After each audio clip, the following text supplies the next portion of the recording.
Hey y'all, it's DIY Alex and I'm so glad that you're here. In this video, I'm going to show you how to upload designs into Cricut Design Space. So let's get started. First, you want to open up the website where you are downloading your files from. So in my case, this is going to be creativefabrica.com, but this process would be pretty much the same regardless of where you're saving or downloading your designs from. So the first step is to select your design and then to download it. So once I click the downloads button, you'll see that it popped into my downloads folder up at the top of my screen. Sometimes it'll show at the bottom of yours. And I can go ahead and click it to open up my files. And once I open up my files, it is typically going to be a zipped file in my downloads. So what I want to do is I want to select the zipped file, right click on it, and then click extract all. Then I can click on Browse and I can choose a folder to extract my downloads into. Now I do have a craft file where I like to download all of my stuff to. I like to keep everything the same so that I can always find the files that I'm looking for. So I have an SVG file folder. And I personally like to right click and create a new folder. And then I always start it with where I downloaded the file from. So in my case, it'd be CF for Creative Fabrica, and then dash, and then I use like something to name the file. So I could say James 1:17 because that's the Bible verse that we are using. And I forgot you can't use a colon. So that's okay. We'll do 1-17. Then I'll select the new folder that I just created and select extract. That way I know exactly where to find my files, and then everything is going to be contained within this folder. So once we have everything extracted, then we need to open up Cricut Design Space. And when we are on our canvas, we need to go to the design panel on the left-hand side and go down to upload. Then once you're in the upload screen, you can click the green upload image button. And then you can click on Browse and you can navigate to wherever you just saved your file.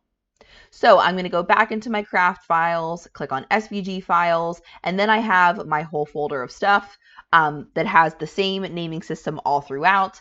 And here is the Creative Fabrica James 1:17 folder.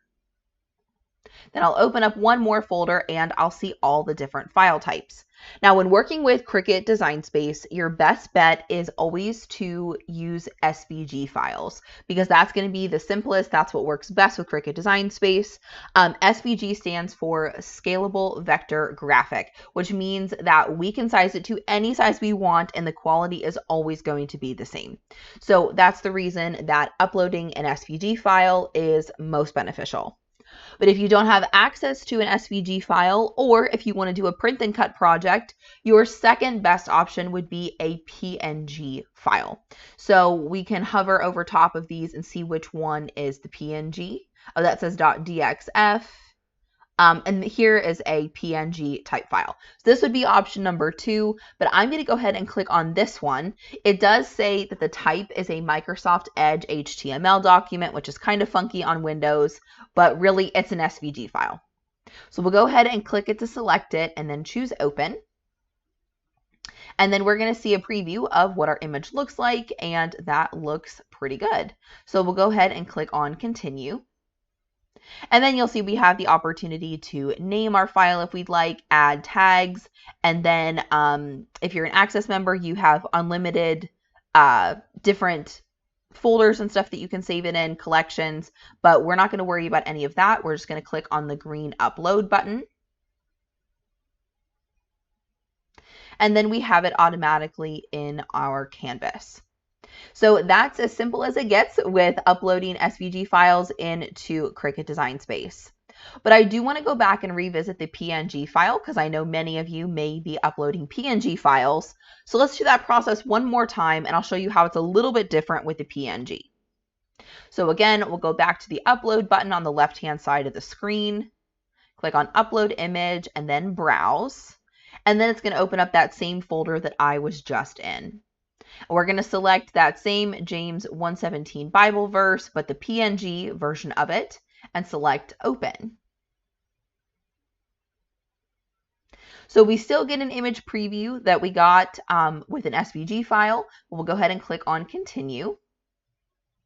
But as you can see now, we have some different options for actually editing our design. And that's one of the differences between SVG files and like PNG or JPEG files, is that you are going to have some opportunities to edit if you'd like.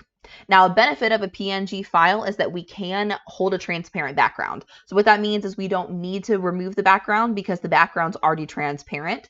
And the way I know that is because these gray and white boxes in the background indicate that it's already transparent. So I know our image is hard to see because it's white, but we don't need to do any further editing because the PNG has taken care of that for us, which is awesome. So we'll go ahead and click on apply and continue here in the bottom right-hand corner. And this is a beta, which means that it's not necessarily released to everybody. This is an opportunity to possibly put your image and have it create multiple layers out of that image. So an SVG file is naturally going to create those layers or hold those layers if there's more than one, but now Design Space is working on a feature to allow you to do that with different image types. So that's an option if that's what you'd like to do. Or if you want to keep everything the same color and keep it exactly the same as is, you can choose a single layer. And a flat graphic would be what you would use for a print then cut project. So in this case, we're going to keep the single layer selected, and then we're going to click on continue in the bottom right corner. And now we have the same opportunities to name our image, give it tags, and put it in a collection, but we're not going to do any of that in this case. We're just going to go ahead and click on upload. And now you can see that it's automatically added into our canvas. Oh gosh, and it imported really, really big. So we'll just make it like a decent size we might actually use. And there you have it. So side by side, we have the PNG file on the left and the SVG file here on the right. Not too much difference when you're using it in a small size, but I just wanted to show you a quick and easy tutorial on how to upload images into Cricut Design Space. If you want to see more helpful videos, a lot like this one, then don't forget to subscribe to DIY Alex.